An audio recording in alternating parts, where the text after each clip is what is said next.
وزیر اعظم شہباز شریف نے سعودی ولی عہد شہزادہ محمد بن سلمان سے ملاقات کی، جس میں پاکستان اور سعودی عرب کے درمیان دو طرفہ تعلقات کو مضبوط بنانے پر تبادلہ خیال کیا گیا۔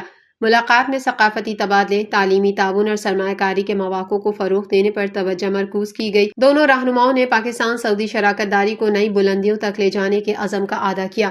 اجلاس میں پاکستان کے chief of army staff general Syed Asim Munir, وزیر خارجہ اسحاق ڈار اور وزیر اعلیٰ پنجاب مریم نواز نے شرکت کی۔ انہوں نے علاقائی اور بین الاقوامی مسائل کے ساتھ ساتھ فوجی تعاون بڑھانے پر تبادلہ خیال کیا۔ ولی عہد شہزادہ محمد بن سلمان نے ثقافتی اور تعلیمی تعلقات کی اہمیت کو اجاگر کرتے ہوئے سعودی عرب میں پاکستانی کمیونٹی کے تعاون کی تعریف کی۔ قبل ازیں وزیر اعظم 19 مارچ 2025 کو جدہ پہنچے تھے، جو سعودی عرب کے اپنے 4 روزہ سرکاری دورے کے آغاز کے موقع پر تھا۔ ان کی آمد پر مکہ مکرمہ کے نائب گورنر شہزادہ سعود بن مشعل بن عبدالعزیز ال سعود نے ان کا پرتپاک استقبال کیا۔